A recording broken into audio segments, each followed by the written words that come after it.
फिर भी भगवान में उतना मन नहीं लगता जितना जगत में लगता है। इसका क्या कारण? तो हमने उनसे निवेदन किया कि इसका एक ही कारण है, जगत दिखाई देता है और भगवान सुने जाते हैं। भगवान सुने जाते हैं, जगत दिखाई देता है, तो सुनने से अधिक ये दिखने वाला जगत ज्यादा प्रभावित कर देता है, क्योंकि आंख से दिख रहा है, सुन रहे हैं। पर भक्त, इसीलिए भक्त होना भी किसी वीर पुरुष का काम है। भगवान की कृपा से ही कोई भक्त बनता है।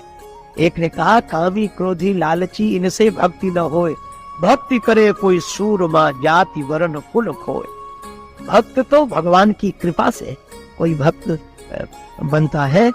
तो एक उर्दू के कवि ने बड़ी अच्छी पंक्ति कही। उन्होंने कहा कि ये मोहब्बत नहीं है तो क्या है, ये प्रेम नहीं है तो क्या है, और यह हकीकत नहीं है तो क्या है, यह परम सत्य नहीं है तो और क्या है। उस पे हम जान देते हैं अनवर, जिसको आंखों से देखा नहीं है। यह भक्ति की विशेषता है कि जिन भगवान को हमने देखा नहीं है, पर सुनकर ही हम उनके प्रति समर्पित हो गए। इसीलिए भगवान से अधिक भक्त की महिमा है, राम से अधिक राम करना। अच्छा, और भगवान जब भी आते हैं तो आप जानते हैं वे गरुड़ पर बैठकर आते हैं। और गरुड़ जी के बारे में हम लोगों ने सुना है कि उनके पंखों से वेद मंत्र निकलते रहे, वेद ऋचाएं निकलती रहे। तो गरुड़ माने वेद के मंत्र शब्द, और वे हैं भगवान के वाहन। भगवान उन्हीं पर बैठकर आते हैं और आज भी आते हैं। आज जब भी जहां भगवत कथा होती है तो भगवान शब्द रूपी गरुड़ पर बैठकर ही कर्ण मार्ग से हृदय में प्रवेश करते हैं। आज भी गरुड़ के द्वारा ही तो भगवान हृदय में प्रवेश कर रहे हैं उन मंत्रों। तो जब भगवान हृदय में आ जाते हैं, रुक्मणी जी ने भी जब भगवान को पत्र लिखा है तो कहा, हे परम सुंदर। तो भगवान को आश्चर्य हुआ कि मुझे देखा तो उन्होंने है, परम सुंदर कैसे? तो रुक्मणी जी ने उत्तर दिया बाद में कि मैंने देख लिया। कैसे देखा था? बोले आप मेरे हृदय में आ गए थे। तो भगवान ने कहा कि बिना देखे कैसे हम हृदय में आ गए? तो उन्होंने कहा कि आंख के मार्ग से नहीं, कर्ण मार्ग से आप हमारे हृदय में आ गए। और सचमुच भगवान कर्ण मार्ग से ही हृदय में जाते हैं। हृदय। अच्छा, अब मुझे बात पर बात याद आई। अपने यहाँ जो कर्ण हुए वो सोना दान करते थे। कर्ण सोना दान करते थे। तो वह तो एक ऐतिहासिक घटना है, बड़ी महत्वपूर्ण घटना है। पर यह दोनों शब्द में श्लेष है। कर्ण एक राजा का नाम है और कर्ण इंद्रियों को भी कहते हैं। अच्छा, कर्ण सफल कब हुए? जब सोना दान करते थे। और सोना स्वर्ण को भी कहते हैं और निद्रा की अवस्था को भी सोना कहते हैं। आज भी कर्ण सोना दान कर रहे हैं। कानों के कारण ही तो हम नहीं सो रहे, क्योंकि हम सुन रहे हैं। और एक कथा थी, भगवान शंकर कथा सुना रहे थे, अमर कथा, और माता पार्वती जी सो गई। तो कर्ण तो रहे पर वो सोना दान नहीं कर सके। तो सुखदेव जी ने हुंकारी भरी। तो जो जागने वाला है वह सुनता है। तो भगवान तो शब्द के गरुड़ पर बैठकर कर्ण मार्ग से हृदय में उतरना चाहते हैं, पर कर्ण को सोना दान करना पड़ेगा, ये सोए नहीं। लेकिन कहा कि अगर हम आंख बंद नहीं होगी, सोएंगे नहीं, तो हमें विश्राम नहीं मिलेगा।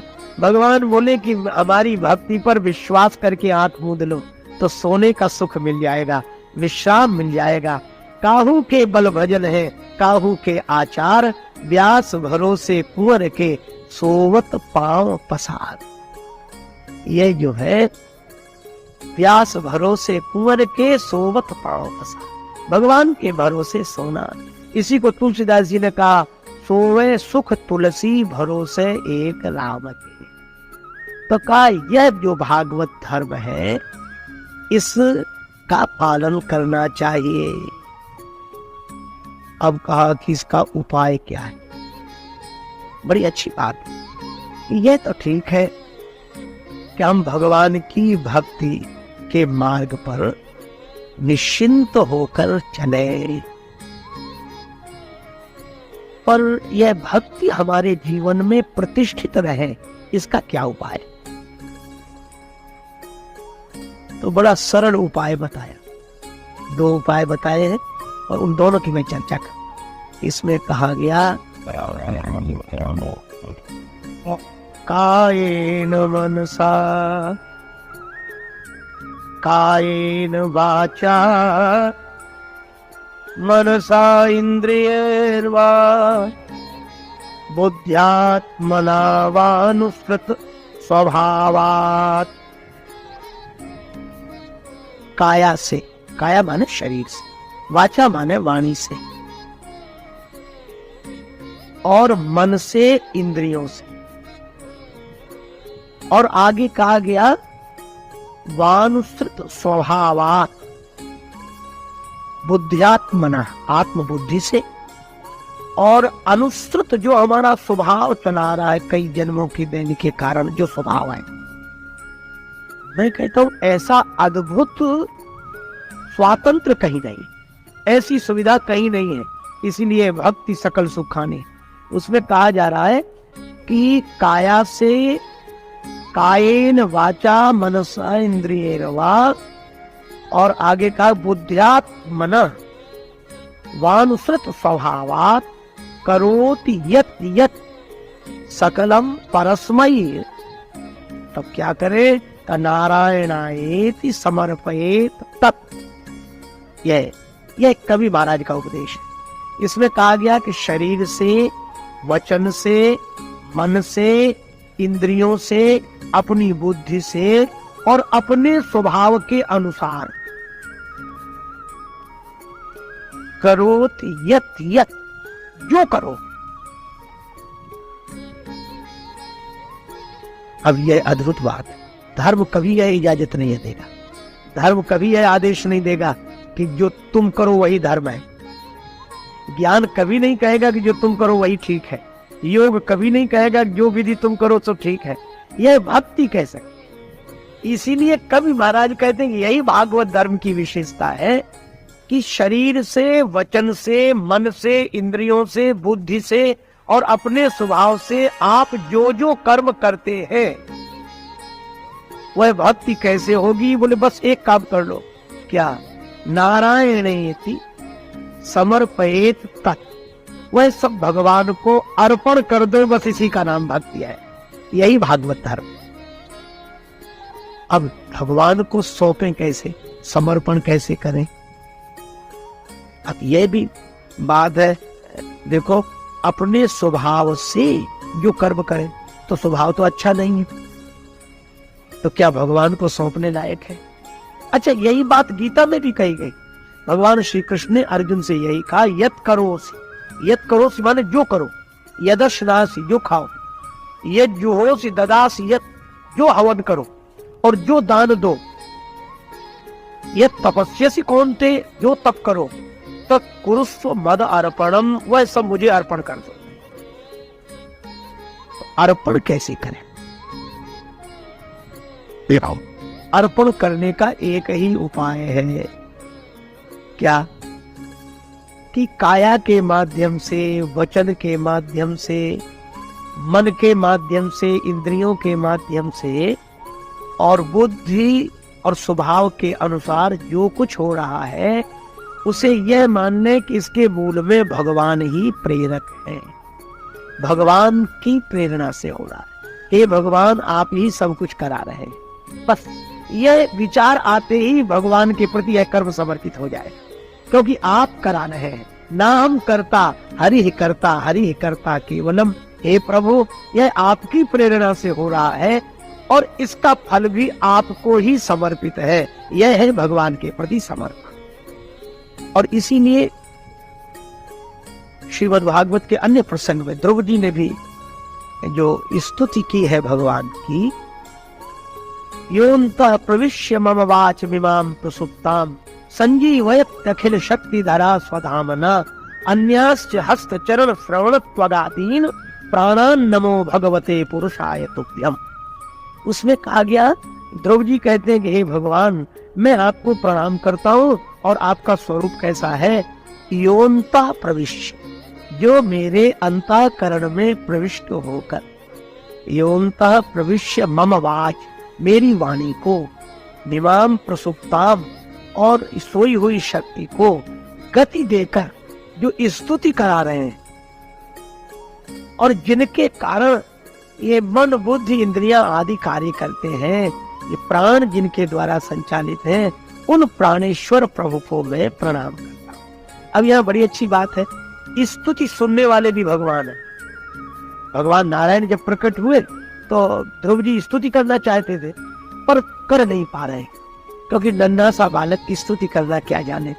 तो भगवान ने अपने कर कमल में जो शंख लिए हुए थे, उस शंख का सुखद संस्पर्श ध्रुव जी के कपोल से करा दिया, और जैसे ही कपोल से कराया तो ध्रुव जी ने यही स्तुति की, वाह भगवान, हम अब तक सोच रहे थे कि हम स्तुति करते हैं, आप सुनते हैं, लेकिन आज पता लग गया। क्या? तो बोले बाहर बैठकर स्तुति सुनते हो और भीतर से स्तुति कराते हो। आप ही भीतर हो और आप ही बाहर हो, इसलिए उधर जो समर्पित हो रहा है वह भी आप है, और इधर से जो प्रेरक है वह भी आप है। मेरा तो कहीं कुछ नहीं, अगर मेरा कुछ है तो मात्र धर्म है, और ऐसा भाव आ जाए, यही भगवान के प्रति समर्पण है कि मेरी इंद्रियां तुम्हारी शक्ति के बिना काम नहीं कर सकती। हे भगवान, ये सब आपकी प्रेरणा से हो रहा है। मेरी श्वास भी आपकी प्रेरणा से चल रही है। मेरा जीवन आपके द्वारा दिया हुआ है। मेरे स्वभाव के द्वारा जो कुछ भी हो रहा हो प्रभु, वह आपको ही समर्पित है। इन शरीर मन इंद्रियों के द्वारा जो भी है वह आपको समर्पित है। यह समर्पण का भाव हुआ। लेकिन इसमें एक लाभ और भी है। एक कथा मैंने सुनी थी, एक संत का अनुभव था। उनके पास एक शिष्य आया, बोले महाराज मैं आपसे द्वारा दीक्षा लूंगा और आपका शिष्य बनूंगा, बाकी सब बात मानूंगा, पर मैं शराब पीता हूं, वह नहीं छोड़ सकता। इस शर्त पर दीक्षा देनी हो तो दो। अच्छा, महात्मा भी कितने दयालु होते। संत कहते कि अच्छा ये कोई बात हुई, पहले शराब छोड़कर तब दूंगा दीक्षा। पर महात्मा बोले अच्छा आप देते, कोई बात नहीं, मत छोड़। उसको लगा कि ये गुरुजी बढ़िया मिले, कुछ छोड़ाते ही नहीं है, तो दीक्षा। महात्मा बोले बस हमारी एक बात मान लेना। बोले सब मानेंगे, एक क्या?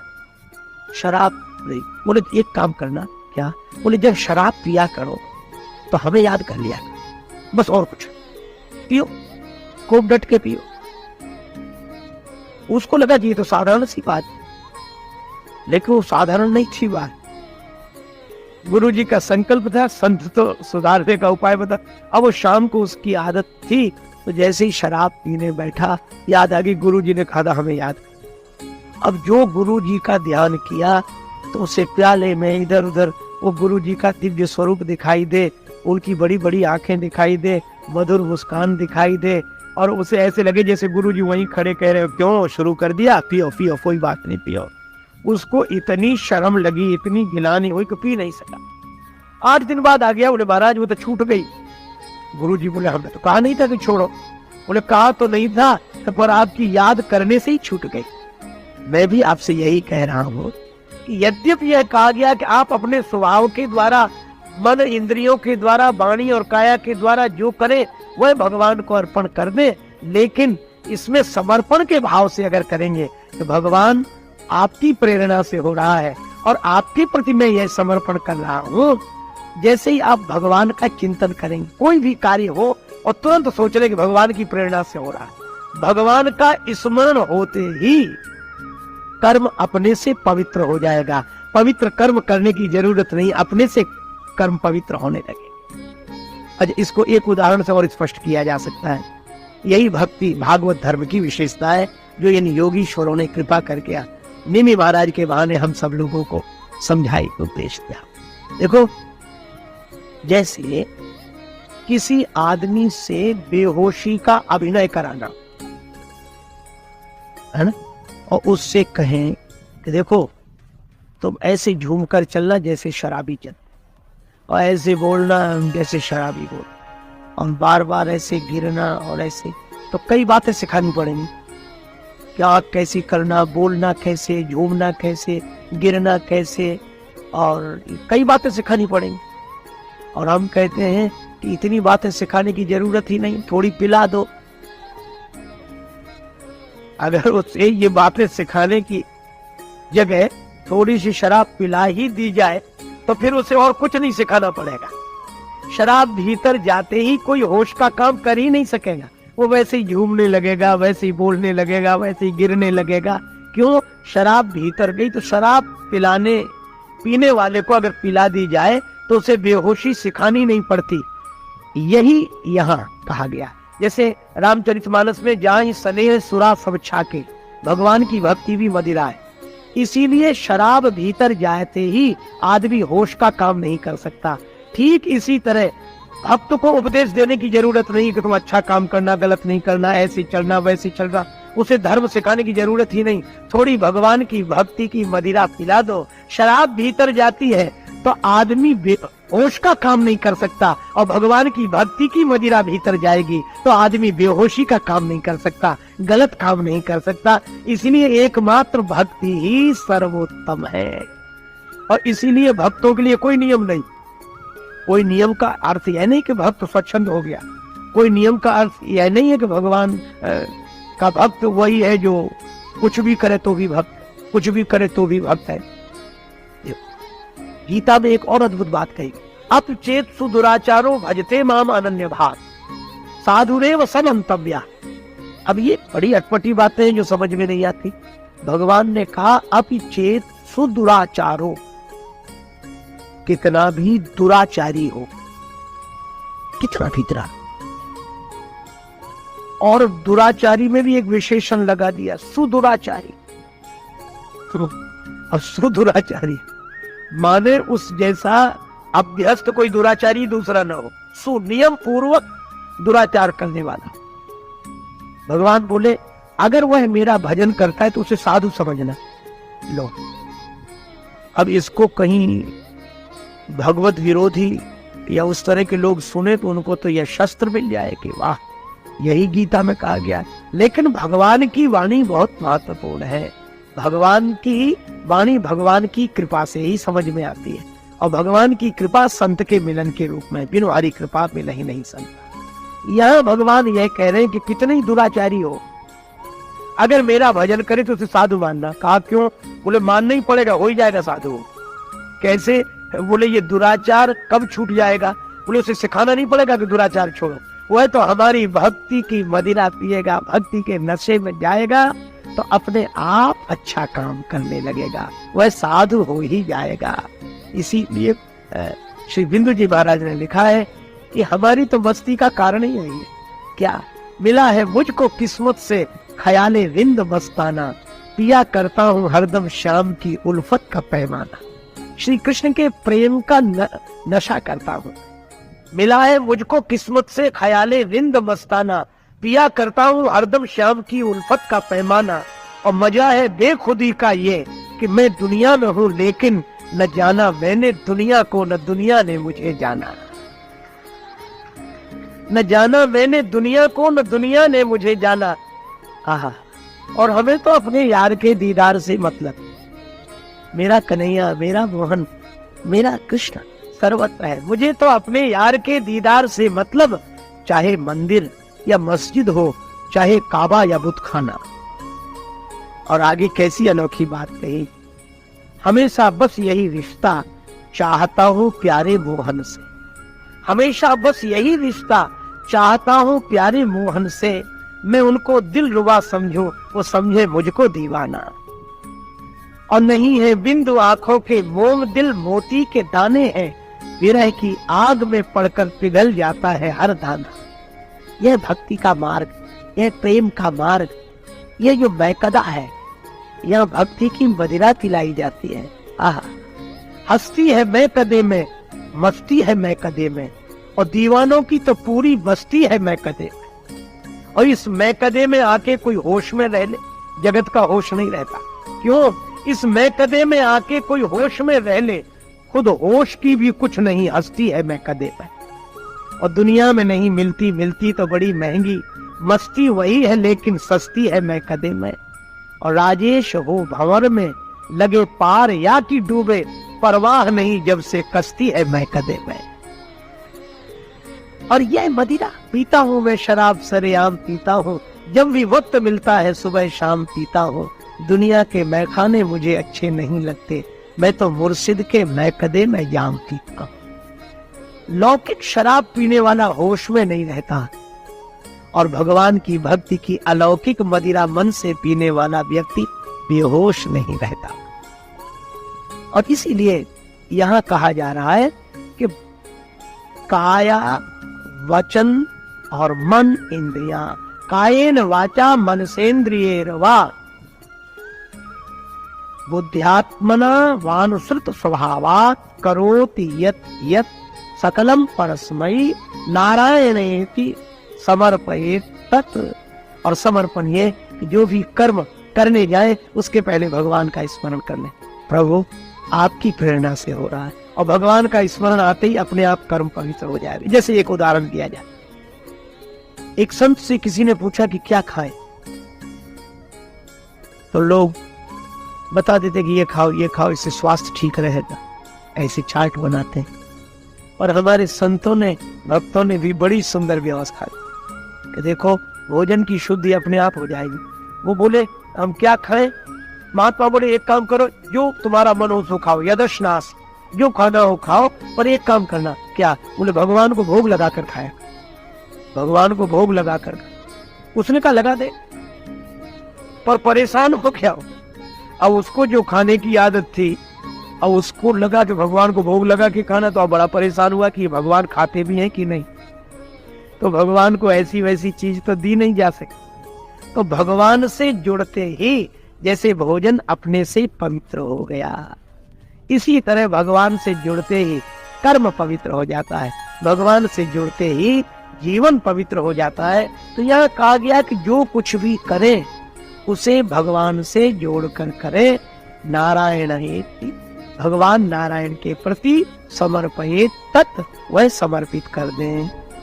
अच्छा, लेकिन एक बात है, क्या आगे भी बड़ी सुंदर बात कही गई, क्या भगवान को ऐसे हर कर्म करते समय स्मरण रखे तो कैसे होगा? तो उन्होंने कहा एक सरल उपाय है। क्या? श्रवण सुभद्राणि रथांग पाणे जनमानि कर्माणि यानि च दुःखी। आहा, कितना बढ़िया संकेत। श्रवण सुभद्राणि रथांग पाणे। श्रवण सुभद्राणि, सुभद्राणि माने सुंदर, चर्चा सुने, श्रवण किसकी? रथांग पाणे, रथ का अंग जिनके हाथ में है। रथांग पाणे, पाणे माने हाथ, रथांग माने रथ का अंग, और रथ के अनेक अंगों में एक अंग है चक्र। तो चक्र के धारण करने वाले भगवान के गुणों का श्रवण करें। श्रवण सुभद्राणि रथांग पाणे। अब चक्र की जब बात आती है तो भी यही, चक्र के धारण हार, सूरदास जी ने, चक्र के धारण हार करुणन के असवार, नंद के कुमार मेरो संकट निवार। चक्र के धारण हार, सवेरे सवेरे कोई कहे चक्र के धारण हार, गरुड़न के असवार, नंद के कुमार मेरो संकट। चक्र सुदर्शन धारी, भगवान चक्र सुदर्शन धारी है, एक बात। और दूसरी बात और कह के चर्चा को विराम। यह जो चक्र है, संसार का चक्र, आवागमन का चक्र है, इसको भी धारण करने वाले भगवान ही है, उन्हीं के हाथ में है। तो ये चक्र से तो हम तब बचें जब चक्र का चलना रुके। पुनरपि जन्मम पुनरपि मरणम पुनरपि जननी जठरे शयनम, यह जो चक्र है यह भी भगवान के हाथ में है। इसलिए उन भगवान के गुणों को सुने। चक्र जिनके हाथ में है तो वे ही हमें इस आवागमन के चक्र से, सुख दुख के चक्र से, द्वंद्व के चक्र से मुक्त करेंगे। यह जब भगवान के गुणों को सदा सुनेंगे, उनके जन्म कर्म की लीलाओं को गाएंगे, तो भगवान का स्मरण सतत रहेगा। तो जब भगवान का स्मरण सतत रहेगा तो प्रत्येक कर्म उनसे जुड़ा हुआ रहेगा, उनके प्रति समर्पित होगा। यह 9 योगीश्वरों में पहले योगीश्वर महाराज कवि ने यह बात कही है। आगे की चर्चा फिर हम लोग कल भगवत